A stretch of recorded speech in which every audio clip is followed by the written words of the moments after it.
Hey guys, so I wanted to show you guys my driver components here and explain a little bit what's going on inside and understanding all this electrical wiring here.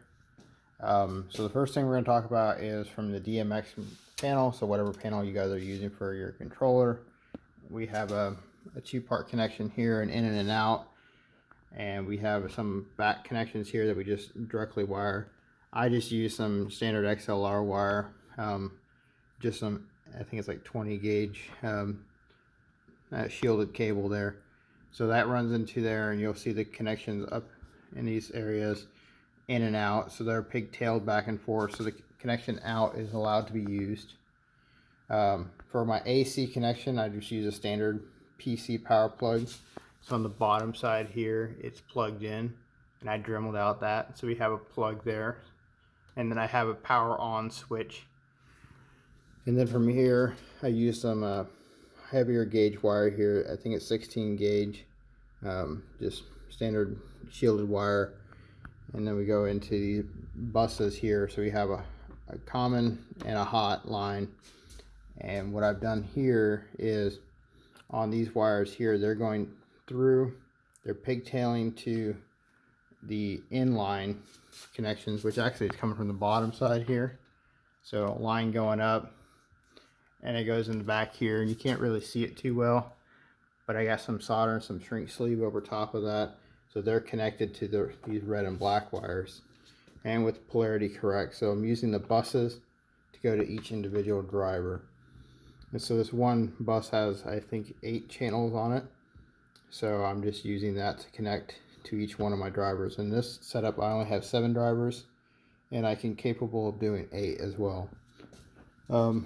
One part of this is I need DC power to run these DMX controllers. So what I need to do is I ran a little driver. It's just a wall AC to DC converter. It's like 12 volts at 1 amp.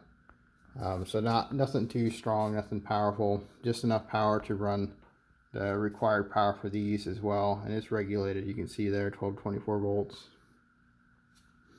And then from there, I'm taking this and I snipped off the end and ran the red and black on a second bus to these wires here, red and black. And that runs all the fans, which comes out to the outside here through just a little hole and runs to all these connections. And then the last part of this bus wire connection is from the controller. These drivers need 0 to 10 volts for lighting power control. So at 0 volts, it gets no power out to the spotlights. And then if it has 10 volts, it puts out max output. So the drivers and the LEDs are matched to the driver power. So that works perfectly. And with these little controllers here, what they do is they run 0 to 10 volts here. And I have the white, which is your common. It runs to this side, so I have 2 wires going on that area there. Then channel 1, 2, 3, 4, you can see to the other side as well with 2 of those grounds connected together. So all that's connected correctly. So this ground is also the negative side on the power in, so all of that's connected directly to the drivers, and then the drivers have one main output. So for the output side, I ran all the secondary wires back in. As you can see, they're coming back through and then going to this bus. In this bus, I didn't want to do a whole bunch more shrink sleeving connections, so I went ahead and got 2 buses and I back to back placed them on here, and they run all in one side and then they run all out on one side, if you guys can see that, and it runs to these connections here. So that's all that's going on here to understand that. So just give you the rundown. I have AC in, it goes to the buses, and it's on a switch, so that turns the buses on and off. It goes to the DC side that runs to that bus to run the fans. It also drives these decoders as well, and then from there it runs the driver and then runs the lights from your communications. So if I flip this on,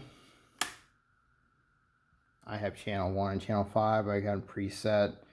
to the controller, which makes it work just perfectly.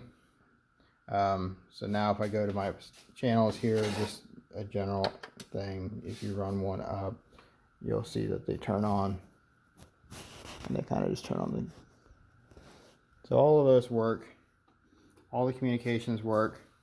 The number one thing to be worried about here is make sure you have no bare wire showing, so if you stick your hand in here, you're not going to shock yourself. But everything's connected. This is epoxied in. These are just screwed into the back of the panel. This is connected to just some aluminum and wood framing. Just kind of a simple setup. This is with extra scrap wood and metal. And then connected these with drivers and small screws holding them together. All in all, a pretty basic and simple setup. If you guys have any questions, go ahead and ask, but that is it. I mean, it's a pretty simple setup, but it's a pretty complicated build. And with all the hours I spent on this panel here, and then doing all the research to try to figure out what power is required and what is needed, and it turns out it works out pretty well. So if I just, and then it just runs all these lights. It just depends on what your controller is doing, but it does a pretty good job and makes it nice and bright. So time invested for this to make one truss is about 20-25 hours. I made 2 trusses, so I got about 40 hours. And then these panels here took about another 10-15 hours a piece just to get all those connected. And a lot of it was just, messing around, see how it would fit properly and how we can make it happen. But all in all, it works very well. All the connections are nice and clean. So when it's all said and done, I'll put some wire kind of hider, what they use for computers and stuff, to make it look nice and neat. But it works, and it does a very good job replacing all the incandescent bulbs to LED bulbs. And thanks, guys.